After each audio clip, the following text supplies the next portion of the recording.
сме били там. Борбата заставана от леглото, жаждата за първата чаша кафе, която да даде старт на деня. Но чудили ли сте се някога какво точно се случва в тялото, когато отпиете от любимата кофеинова напитка? Нека заедно разберем и се потопим във вълнуващия свят на кофеина.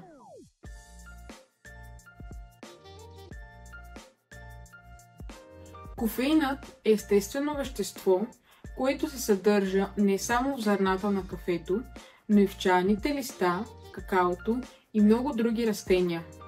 Той има специално свойство да въздейства върху тялото и ума, като ни поддържа бодри и предотвратява чувството на сънливост. Въпреки че хората от векове се наслаждават на напитки, съдържащи кофеин, самият кофеин е изолиран едва през 1819 година от немския химик Фридрих Рънш. Рънш е първият, който разкрива тайната съставка, която е зареждала с енергия хората от различни култури и континенти. След като бъде приет, кофеинът преминава през дълго пътешествие из тялото, като си поправя път от храносмилателната система до кръвния поток и накрая до мозъка, където оказва стимулиращо въздействие.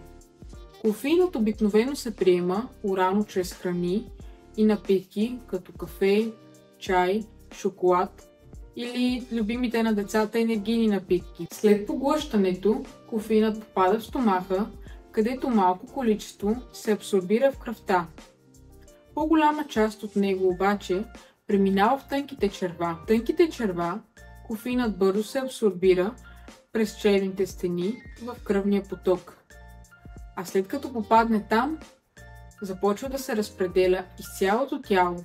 Молекулата е липидна и водоразтворима, което означава, че може да премине през различни клетъчни мембрани, тъкани и органи, включително хематоенцефалната бариера или на прост български кръвно-мозъчната бариера.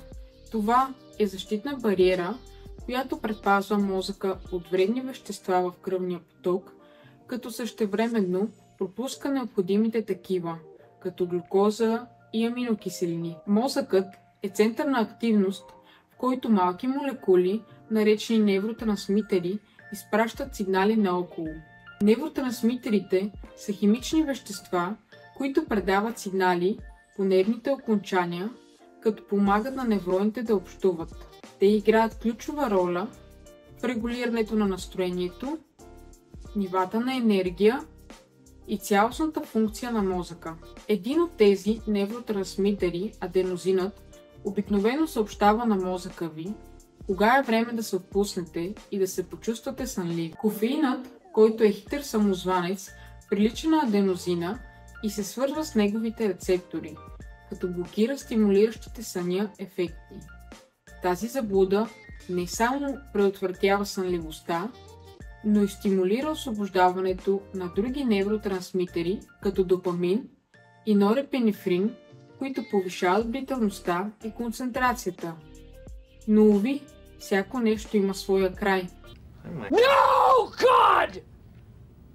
No, God, please, no! С напредването на часовете, ефектът на кофеина започва да отслабва. Блокираният аденозин се завръща с подоотмъщение, което ви кара да се чувствате още по-сънливи от преди. No! No! Когато мислим за кофеина, най-често го свързваме с способността му да ни събужда. Но знаете ли, че този популярен стимулант има интригуващо въздействие и върху сърдечно-съдовата ни система?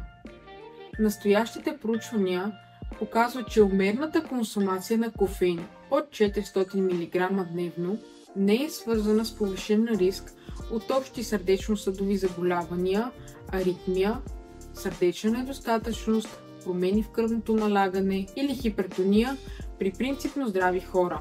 Напротив, приемът на умерени количества кофеин е асоцииран с намален риск от сърдечно-съдови заболявания и дори може да има протективен ефект срещу тях.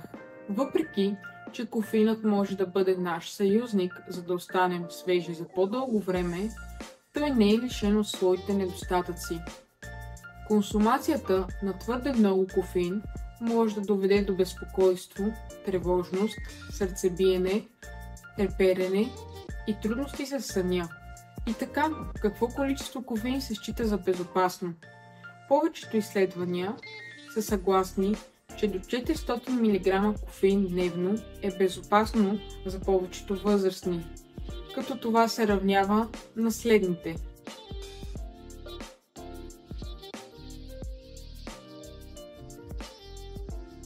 Като не забравяйте, че какаото също съдържа кофеин.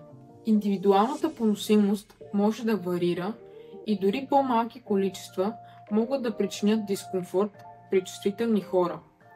Някои групи от населението, като бременните и децата, трябва да ограничат още повече приема на кофеин, като се придържат към не повече от 200-300 мг или 45-85 мг дневно, съответно в зависимост от възрастта.